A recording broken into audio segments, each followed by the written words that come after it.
नमस्कार मित्रांनो. प्रेमाची गोष्ट या मालिकेच्या आजच्या भागामध्ये आज आपण पाहणार आहोत. सागर रूमवरती पोहोचलेला असतो, पण मात्र त्याच्या पोटामध्ये खूप त्रास होत असतो. सागर बेडवरती येऊन बसतो आणि स्वतःशीच म्हणतो, बकरा बनवलाय माझा. आपण कोणासोबत मस्करी करतोय, काय करतोय ह्या कशाचाच पत्ता नाहीये. काहीतर म्हणे माझ्या हातची बासुंदी प्यायलाच हवी. सागरच्या पोटामध्ये परत त्रास व्हायला लागतो आणि तो परत आतमध्ये निघून जातो. त्यानंतर इकडे दुसरीकडे मुक्ता हॉटेलवरती येते. रिसेप्शनवरील एक माणूस तिच्या हातात बुके देतो आणि मुक्ताला म्हणतो, तुम्हीच ना मुक्ता कोळी? त्या मालकाचे शब्द ऐकताच मुक्ता म्हणते, खरं तर माझं नाव मुक्ता गोखले, तुम्ही इथे मुक्ता कोळी लिहिलंय. लगेच तिकडनं स्वाती येते आणि स्वाती मुक्ताला म्हणते, आजपासनं तू मुक्ता कोळी झालीस. आणि कसं वाटलं नवीन नाव ऐकून? स्वाती मुक्ताला रूम पर्यंत सोडायला येते. त्यानंतर इकडे दुसरीकडे सागर बाहेर येऊन बसतो आणि पुन्हा बेडवरती बसतो. सागरच्या पोटामध्ये तर खूपच त्रास होत असतो. ते सगळं पाहता सागर स्वतःशीच म्हणतो, बासुंदीने तर बाहेर पडण्याचा वेगळाच मार्ग शोधून काढलाय. इकडे दुसरीकडे स्वाती आणि मुक्ता लिफ्ट पर्यंत येतात. तर स्वाती म्हणते, 501 हे खूप मस्त रूम आहे. स्वाती मुक्ताला तेथे असलेल्या वस्तूंची नावं सांगते. स्वाती म्हणते, आता विचार की मला का माहिती? तर मुक्ता विचारते का?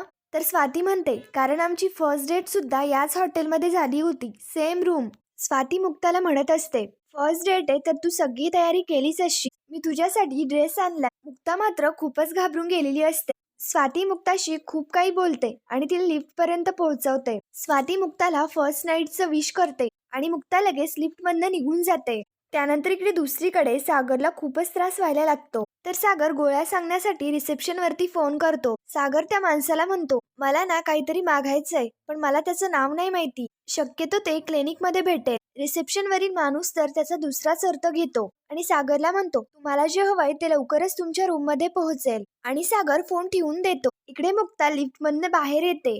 रूम वरती लागलेली पाटी वाजताच मुक्ता तर खूपच घाबरून जाते. रूम मध्ये ठेवलेल्या त्या वस्तू पाहता मुक्ता तर खूपच किळसवानं तोंड करते. तेवढ्यात दार वाजतं आणि वेटर आतमध्ये येतो. वेटर त्याच्याकडील काही पिशव्या तिथे ठेवतो. तर मुक्ता विचारते, हे सगळं काय आहे? तर वेटर सांगतो की हे सगळं सरांनी मागितलं होतं. वेटरने मुक्ताच्या हातात दिलेली पिशवी मुक्ता उघडून बघते. तर त्यातनं एक पाकिट बाहेर निघतं. ते सगळं पाहता मुक्ता तर खूपच घाबरून जाते. मुक्ता सागरवरती चिडत ती वस्तू घेऊन रूम मध्ये येते. इकडे दुसरीकडे पुरुषोत्तम मुक्ताच्या आठवणीत असतो. म्हणजेच त्याच्या समोर 2 आईस्क्रीमचे डब्बे असतात. तर पुरुषोत्तमला लगेच मुक्ता व त्याने घालवलेले आईस्क्रीम खातानाचे जुने दिवस आठवतात. म्हणजेच त्यांच्या दोघांमध्ये बोलणं सुरू असतं. पुरुषोत्तम मुक्ताला म्हणतो, अगं मुक्ता, आईस्क्रीम आणायला सांगितलं होतं तुला, तू हे सगळं काय आणलंयस? तर मुक्ता व त्यांच्या मस्तीमध्ये मुक्ता म्हणते, अरे बाबा, मिल्कशेक म्हणून पुनर्जन्म घेतलाय त्याने. पुरुषोत्तम मुक्ताच्या व त्याच्या या सगळ्या आठवणींमध्ये दंगून गेलेला असतो. पुरुषोत्तम खूपच अपसेट होत तिथे बसलेला असतो. तेवढ्यात तिथे माधवी येते.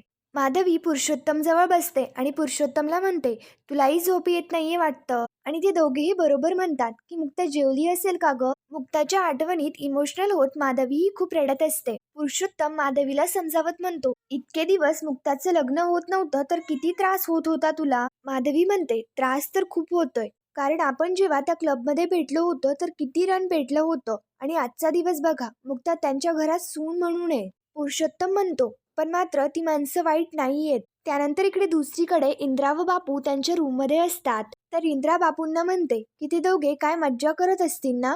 तर बापू इंद्राला म्हणतात, आपण याचा का विचार करतोय? इंद्रा बापूंना म्हणते, तुम्ही जेव्हा ही सोयरीक आणली होती ना, तेव्हा मला असं वाटलं होतं की हे लग्न कशाचं होतंय, पण सगळ्यात चांगलं लग्न झालं. सागरच्या पहिल्या लग्नापेक्षा हे बेस्ट लग्न झालं. बापू म्हणतात, लग्न तर चांगलं झालं, पण संसार पण अजून चांगला होईल. या सगळ्या गोष्टीमुळे ते दोघेही खूप खुश असतात. त्यानंतर इकडे दुसरीकडे माधवी खूप इमोशनल झालेली असते. तर पुरुषोत्तम विचारतो की माधवी, काय झालं? तुझ्या मनात अजूनही काही शंका आहे का? असेल तर मन मोकळं कर. माधवी म्हणते, मुक्ताने सईची जबाबदारी घेतली तर तिच्या स्वभावाच्या विरुद्ध अशा माणसाला पत्करलंय तिने. इथपर्यंत सगळं मान्य आहे, पण सावनी आणि सागरचा मुलगा आदित्य, तो कोण आहे, कसा आहे, कुठे आहे?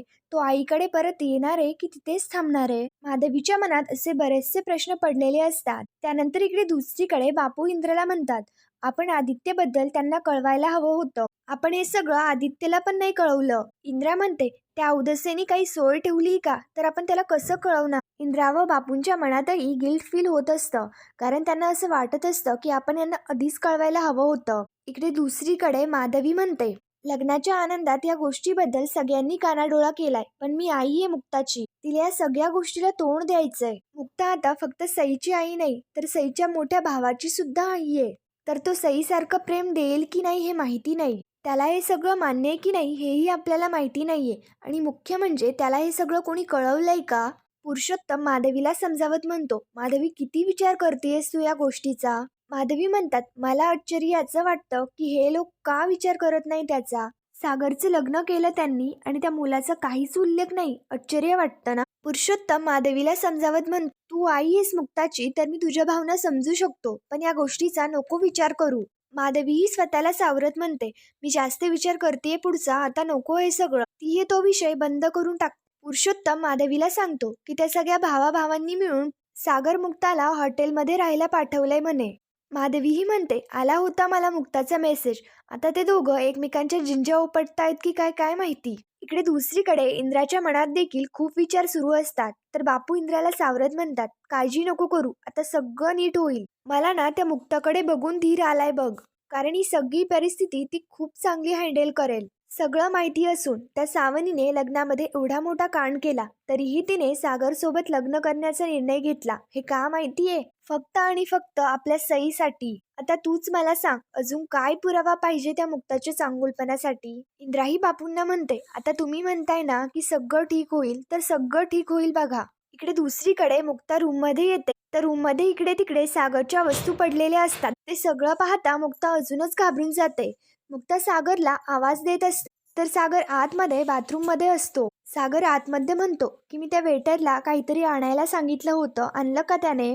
सागरचे शब्द ऐकताच मुक्ताला तर त्याचा खूपच राग येतो. मुक्ता म्हणते, हे सगळं का मागवलं तुम्ही? तर सागर आतमधनं मुक्ताला म्हणतो, बेटर असतं हे सगळं वापरणं. मुक्ता मात्र म्हणते, तुम्ही हे सगळं नाही वापरू शकत, ही रूम माझी आहे. तर सागर लगेच बाहेर येतो आणि मुक्तावरती ओढत म्हणतो, नाही वापरू शकत म्हणजे? ही रूम माझी नाही, तर ही रूम आपली आहे. सागरच्या पोटामध्ये खूपच त्रास व्हायला लागतो. सागरची ही सगळी अवस्था पाहता काय झालंय तुम्हाला?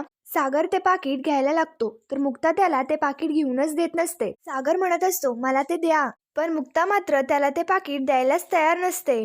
मुक्ता सागरला म्हणत असते, हे बोलणंच झालं नव्हतं आपलं, तुम्ही आपले शब्द बदलताय. मुक्ता म्हणत असते, आता तुम्ही माझ्या जवळही यायचं नाही, माझ्याकडे बघायचंही नाही आणि माझ्याकडे पाहायचंही नाही. मुक्ता सागरकडे त्याचं पॉकेट फेक. सागर ते पाकिट उचलतो आणि स्वतःशीच म्हणतो, त्रास मला होतोय आणि या बाईची काय किटकिट, एक साधी गोळीही घेऊ देत नाहीये. सागर त्याच्या आतमध्ये उघडून पाहतो. हे सगळं पाहता सागरलाही खूप मोठा धक्का बसतो. पुढील भागामध्ये आपण पाहणार आहोत, त्यांच्या रूमवरती मिहिका आणि मिहीर देखील येतात. तर मुक्ताने मिहिकाला ताक आणायला सांगितलेलं असतं, पण मिहिकाने मात्र त्या बॉटलमध्ये दूध आणलेलं असतं. सागर ते पितो आणि मुक्तावरती सोडत म्हणतो, बहुतेक त्या ताकाचं देखील तुमची कटकट ऐकून दूध झालं असेल. मुक्ता मिहिकाला म्हणते, मी तुला ताक आणायला सांगितलं होतं, तर तू दूध का आणलं? मिहिका आणि मिहीर मात्र त्यांच्या दोघांवरती हसत असतात. मुक्ता म्हणते, तुमची पोटदुखीच बरोबर नाहीये. सागरही ओढत म्हणतो, माझ्या पोटदुखीबद्दल काहीच बोलायचं नाही. त्यांच्या दोघांचेही रूमवरतीच भांडणं जुपतात.